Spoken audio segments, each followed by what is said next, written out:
Assalamualaikum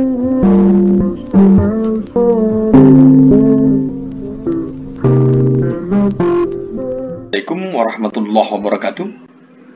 Kita ketemu lagi dalam channel Kimia Pak Sila. Pada kesempatan kali ini kita akan melanjutkan pembahasan tentang soal-soal kimia yang akan membantu Anda dalam menyelesaikan masalah-masalah kimia. Jadi sebelum kita lanjutkan, mohon untuk berdoa dulu. Mudah-mudahan kita dimudahkan oleh Allah Tuhan Yang Maha Kuasa dalam belajar hari ini. Baik, kita lanjutkan. Pertemuan kali ini yang akan kita bahas adalah materi-materi tentang larutan elektrolit. Pembahasan soal larutan elektrolit. Ada beberapa contoh soal, ada beberapa soal yang biasanya ditanyakan. Mari kita lihat. Contoh soal yang pertama, dari zat-zat berikut yang tidak dapat menghantarkan arus listrik adalah. Di dalam soal ini ada yang perlu diperhatikan adalah di sini ada rumus kimia, rumus senyawa, suatu zat, dan wujudnya. NaClL, berarti ini artinya cairan garam. Ini cairan HCl. Ini ada larutan KCl. Ini ada larutan CaCl2. Ini ada larutan asam asetat. Yang menghantarkan listrik adalah yang bersifat elektrolit. Untuk bisa menjawab ini kita ingat kembali simpulan-simpulan yang pernah disampaikan oleh Bapak Ibu Guru mungkin seperti ini. Jadi senyawa itu atau ada 3 macam, senyawa ion, senyawa kovalen polar, dan senyawa kovalen non-polar.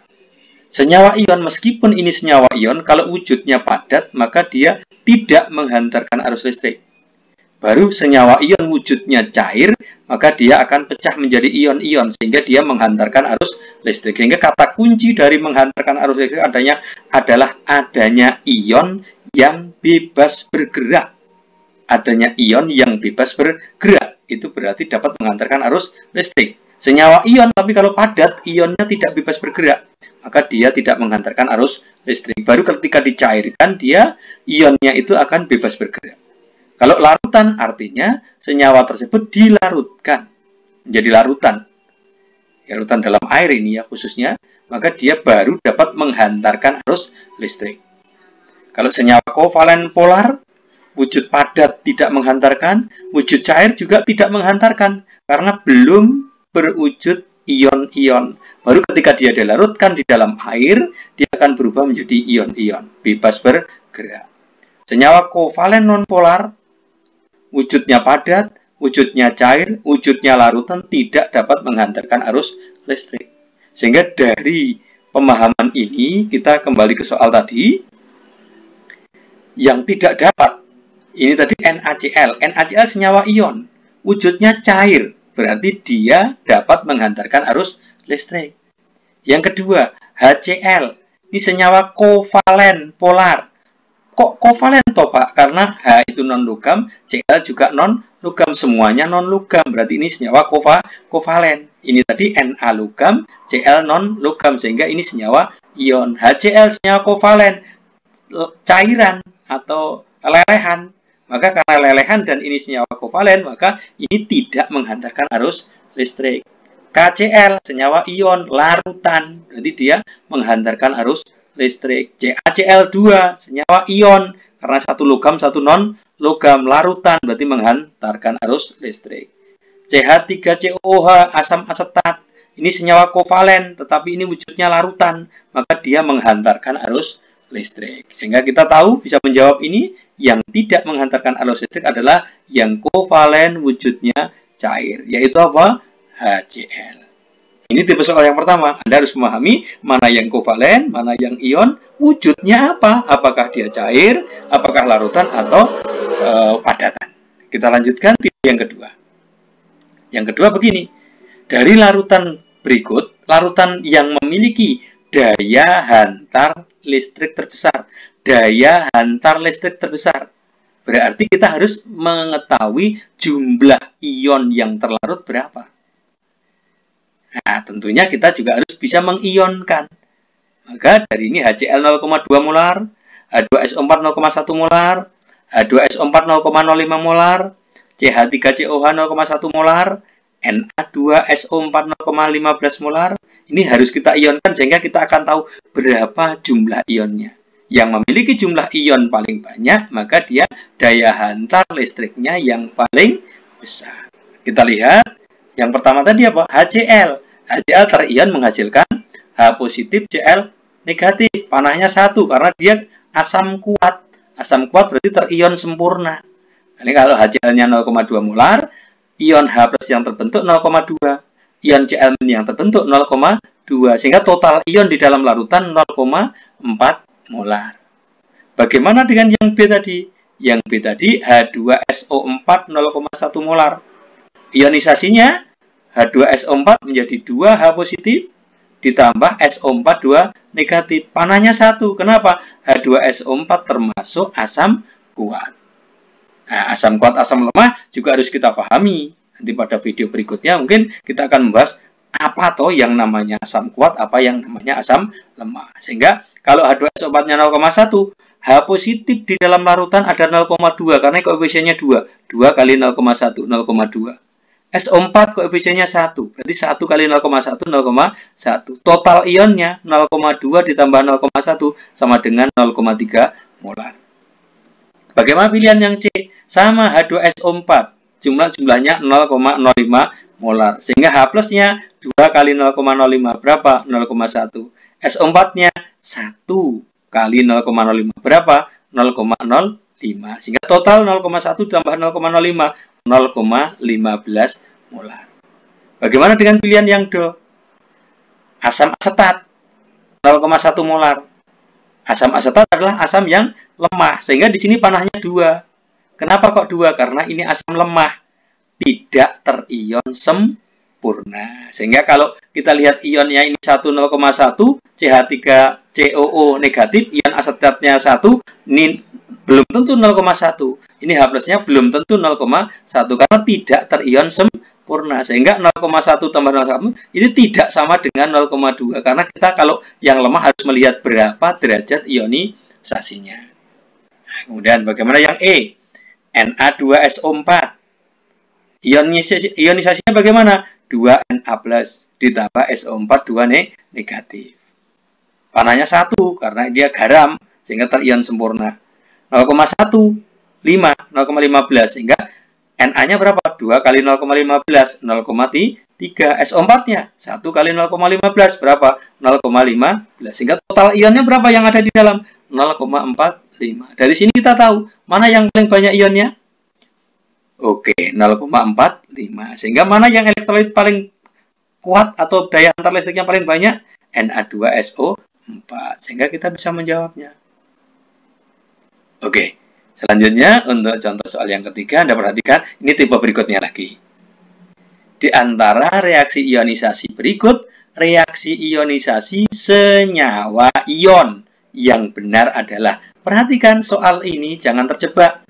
Ini ada dua klausula, dua pernyataan. Reaksi ionisasi yang benar, senyawa ion yang benar. Yang dimaksud adalah senyawa ion. Yang pertama, CH3COOH, asam A, asam asetat. Ya, asam asetat. Asam asetat ini apa? Asam asetat ini adalah asam lemah. Ini bukan senyawa ion. Sehingga ini otomatis salah. Karena ini bukan senyawa ion. Yang kedua, CaCl2. Ini senyawa ion. Benar. Ini senyawa ion. Ini senyawa ion. Benar, senyawa ion. Cuma pasalnya ini panahnya kok 2. Senyawa ion itu terion sempurna. Ini panahnya harusnya 1. Berarti ini salah. HCl. HCl ini asam kuat. Panahnya 1. Betul. Tetapi HCl ini bukan senyawa ion. Sehingga ini HCl bukan senyawa ion. Maka ini otomatis salah. Yang kedua bagaimana? KCl. KCl ini K-nya logam. Cl-nya non logam. Sehingga ini senyawa ion. Betul. Ini senyawa ion.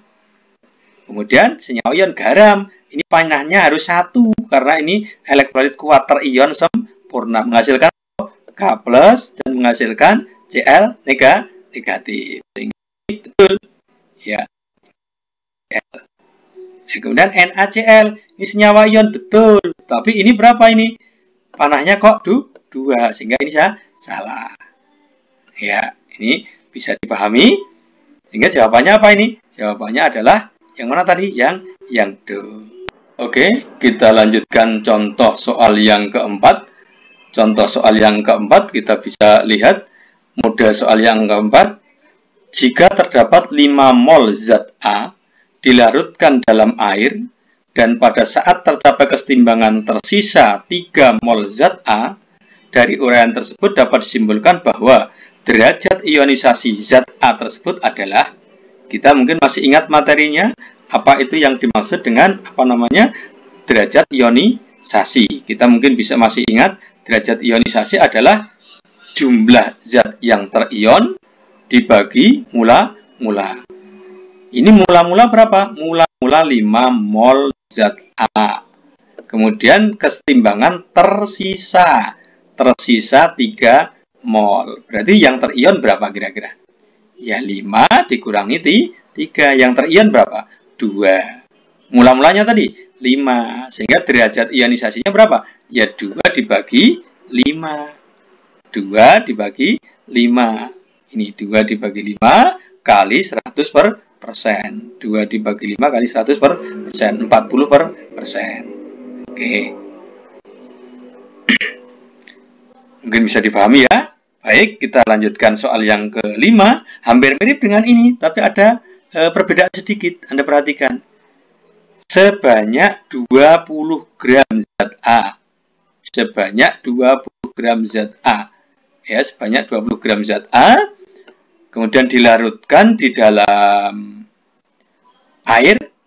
Jika ketimbang itu adalah 0,25 mol, derajat ionisasinya adalah sama dengan yang tadi, bedanya mula-mulanya ini wujudnya masih 20 gram. Maka kita harus mengubahnya. Dari gram ini kita rubah dulu menjadi mol. Jika setelah kesetimbangan terdapat 0,25 mol, berarti ini kan sisanya seperti tadi. Ya, sehingga kita bisa menghitungnya dari mol mula-mula tadi berapa? Mol mula-mulanya adalah 20 gram. 20 gram dijadikan mol. Mol itu apa? Gram bagi mR. Berapa? 0,5 mol. Ini mula-mulanya. Setelah kesetimbangan 0,25, berarti yang terion berapa? Ya 0,5 ini tadi dikurangi 0,25 yang terion. 0,25 dibagi 5. Berapa? 0,5. 0,5 ini kalau dinyatakan dalam persen ya berarti 0,5 kali 100. Berapa? 50%. Cuman mintanya jawaban ini dalam bentuk pecahan semacam ini. Sehingga jawabannya juga mengikuti saja. Jawabannya adalah yang mana? Ya, 0,5. Ini tadi beberapa tipe soal larutan elektrolit. Ya, sekali lagi bisa diputar ulang video ini biar Anda paham, karena untuk memahami sesuatu itu tidak bisa langsung. Semakin kita memahami, mengulang video ini, insya Allah kita akan semakin paham.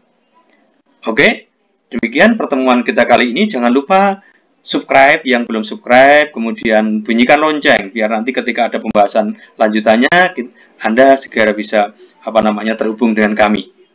Jangan lupa juga share video ini ke teman-teman Anda yang jauh, nggak apa-apa, supaya video ini lebih bermanfaat bagi orang lain dan bagi kita semuanya. Demikian, mudah-mudahan bisa difahami. Kita tutup pertemuan ini. Mudah-mudahan Anda tetap semangat. Assalamualaikum warahmatullahi wabarakatuh.